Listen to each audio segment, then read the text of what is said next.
Greetings, Mindcrafters, and welcome to another Mindcraft discussion on this glorious day. My name is Kimberly Quinn, and it is my pleasure to have a talk with you today about trusting the timing. First, you have to watch Giovanni rolling around in the grass. It's making him so happy. When he gets, I suppose most of us have to scratch an itch. I'm going to do the best I can because the bugs are like low-flying 747s. They could pick me up at any time. That right there, back there, that rock is where Henrietta, there it is. Henrietta and Frederick, the turtles, often hang out, but apparently they're out doing something right now, maybe gathering dinner. Who knows? But anyway, so I think I introduced myself already, right? My name is Kimberly Quinn. This is little Giovanni, your host and hostess with the most and mostest. So first we're going to just do a little reminder, right? Because Minecraft is about becoming the boss of your brain, really getting a grip, realizing that you're the captain of your own ship, the author of your own script. And in order to get that fully, we have to get how the engine works inside, right? Because Minecraft is about, when our mind's like a runaway train, which it can be. I think most of us, I don't want to say everybody because that's so polarized and we know those words don't work in reality, but even the Zen monks must have had a moment of an intrusive thought or feeling like their mind went someplace that didn't necessarily want it to. And maybe that's why they're so deeply devoted to such intense meditation every day. You don't know, right? So the point is, yes, the mind can take off like a runaway train. Oh, nice. A symphony of frogs. That was very nice. So Minecraft not only teaches the engineer how to, steer, right, and navigate the tracks, but also to know the engine. That is just really so important. So that's why we talk a lot about what's actually going on in the brain. So then once we know the engine, we are better able to navigate. My other example, of course, is the thoroughbred. This powerful, beautiful horse, just gorgeous animal. And they can run so fast, and they're just so powerful. And yet the tiny little jockey on top is usually like 90 pounds or something. And that little tiny jockey is controlling that powerful, very beautiful, very bright horse, right? That thoroughbred. So here we go. We're going to talk about we get into the timing thing and trusting the process. It's important to realize that thoughts come first, followed by feelings, and then actions or behavior, right? Because we cannot feel anxious if we don't think anxious thoughts first. It's absolutely impossible. I don't use that word very much. In that particular case, it's impossible. And so we also can't feel angry without thinking angry thoughts. On the positive end, we're not going to be happy without thinking happy thoughts. And it's just how it works, because it all starts here. So now, and then we move to the experiences, right? Because we know that positive thoughts lead to positive emotion. Positive emotion leads to positive experiences. Sorry, I keep swatting at that deer fly is trying to get me. Negative emotion, which created by negative thinking, right? Negative emotion leads to negative experiences. We know this to be true. So I also want to just talk about how there's so many advantages to happiness, just so many advantages, to living the happiness lifestyle. Optimistic people are generally liked better. Immune systems are stronger, so they get sick less and they heal quicker. They get the jobs. Again, the relationships, they have better relationships, so they live longer because relationships are the number one. So, and all that said, when we are living the happiness lifestyle or optimistic lifestyle, you can really pretty much, not exactly the same, but they're close enough to interchange those. Also, when we do that, we set up good timing for things, because the universe just timing. So I want to tell you why I was inspired to do this one today. Actually, I just got the idea, I don't know, like in the Jeep on the way here. I think as we pulled in, actually. So I'm working on a passion project, and it's nice because it's summertime now. Oh, geez, totally hanging out over there. That's fun. I mean, it's like Tickville, but it's okay. He had his tick medicines. That means he won't taste good if they take a nibble. So probably full of toxins, but it keeps them safe. So timing is so important. And I think we often, get swept up in the illusion that we can control things. I'm definitely one of those. And especially with my fast mind, I don't like the it's not really a term. It's not a phrase. It's not even an acronym. I don't know what it is. It's just a label, ADHD, because it's just stupid. It's a misnomer. So I'm a fast minder. I prefer that. And we are passion driven. We are passion driven. And I definitely have the impulsive component. That's my number one top of the list thing to deal with. And so I really want things yesterday, especially when I'm in ADHD hyperfocus, passion driven. I start something new, chase the shiny object, and now I'm locked in. Like, a few years ago, it was making a YouTube channel and videos, and that's like to full throttle, right? As you can tell, I'm still in that. And there's more than one at once. But the essential is what gets all my energy, the essential. As you know, I'm an essentialist. Essentialist getting eaten by bugs. So when we're in that passion-driven mode, it can be so harder for some of us, like those in the Fast Mind Club, to not just to want everything on our own time schedule. So I've got all kinds of fun deadlines. It's deadlines with my passion project. But I felt myself. It was yesterday, talking with one of the people helping me with it, and he's amazing, and he's doing great work for me. I felt that feeling of hurriedness.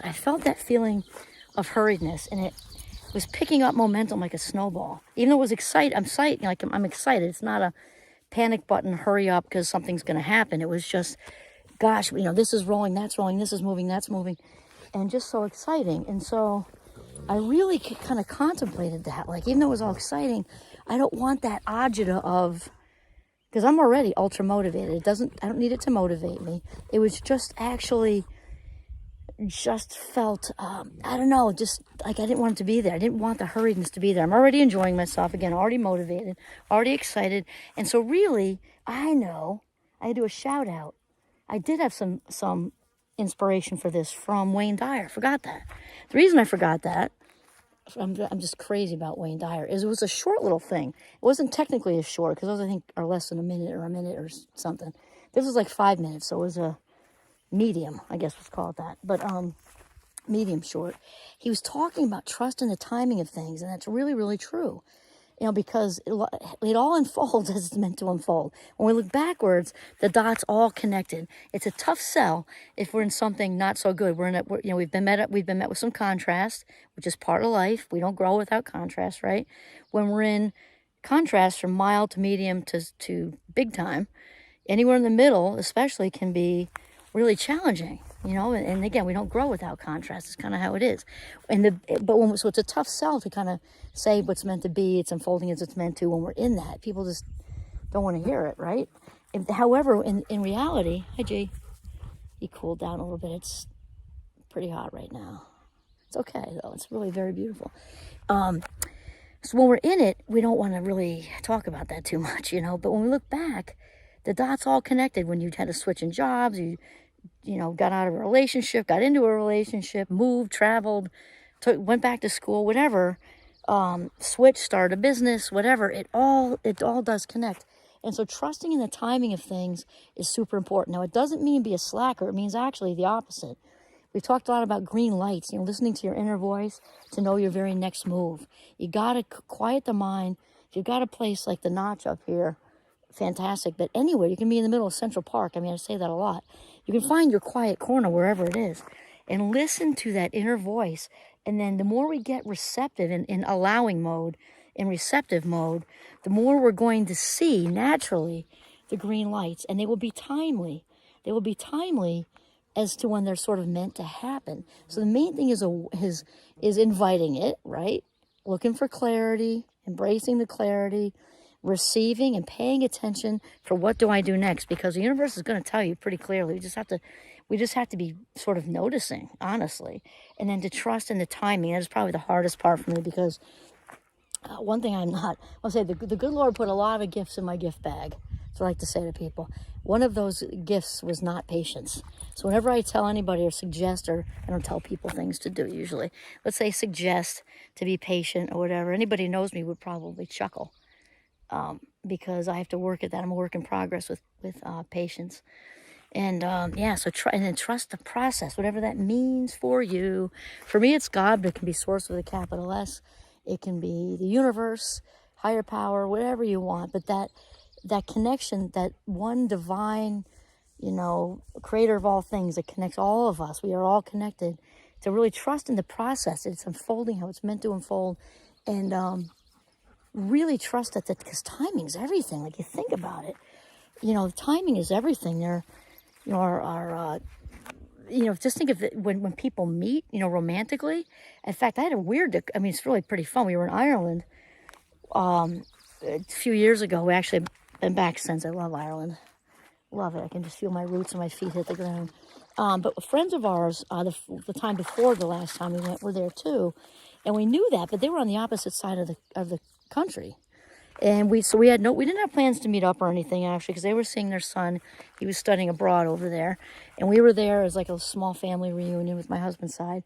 And we were at the Cliffs of Moher and ran into them. Go figure, right? Talk about law of attraction, because it was crowded. And we were in the cafeteria having some lovely Guinness stew. Oh my God, it was so delicious. And we thought about this later, because we could have even been at the Cliffs of Moher at the same time. Again, very, very crowded, very wet and misty. I could have met my demise. I had like ridiculous girly boots on and didn't plan well. Anyway, thankfully I knew that, so I kind of got out of Dodge and went in and got stew. But so here's the thing. So the husband of the two of them was walking right down the cafeteria. We happened to be sitting, and it was packed. Packed. And imagine the timing. If I had been in the women's room, or they had pulled in 5 minutes, or earlier or later, the timing of that was ridiculously precise. And that's not what I'm talking about as far as the rest of it with, green lights and everything. It just shows how the universe operates. He could have been in the men's room. We could have come in, it's literally came down to milliseconds of alignment with time. Or we could have been on the other side of the cafeteria because it was packed and not seen him. It was just so crazy. So the law of attraction, because we really like these two friends a lot, the law of attraction really is a thing. And so be paying attention for those green lights. And it doesn't, if you say, it doesn't go with my religion, it really doesn't exclude anything. It really doesn't exclude anything. It's inclusive, because, and we know from a cognitive psychological standpoint, where we place our focus is where the energy goes. And where the energy goes is what, draws more and is successful. So it really all goes together. With psychology and whatever religion or spirituality you are, or if nothing, just go with the energetic piece of the neurons. And so trust in the timing, trust in the process, because it's all unfolding the way it's meant to. And with that said, it still doesn't mean sit on the couch and have a sandwich. Who said that? Jim Carrey said that. I remember watching a YouTube, and he was talking about how he manifested basically his career. And he said, it doesn't mean you start visualizing, watching for green lights. I'm paraphrasing, obviously. All the timing thing we talked about, all of it, and then go on the couch and sit and have a sandwich. No, you got to kind of put in the effort, put in some work, a lot of focusing, but then realize that it is all coming together. The dots do connect. And so, yes, be mindful of the green lights. Watch for them, follow them, and notice the red ones too. Yeah, that's the way to not go, right? And be in this place of receiving, allowing, basically just paying attention and trust in the timing. This is Kimberly Quinn signing off from the beautiful, very hot Notch in northern Vermont. Have a mindful day.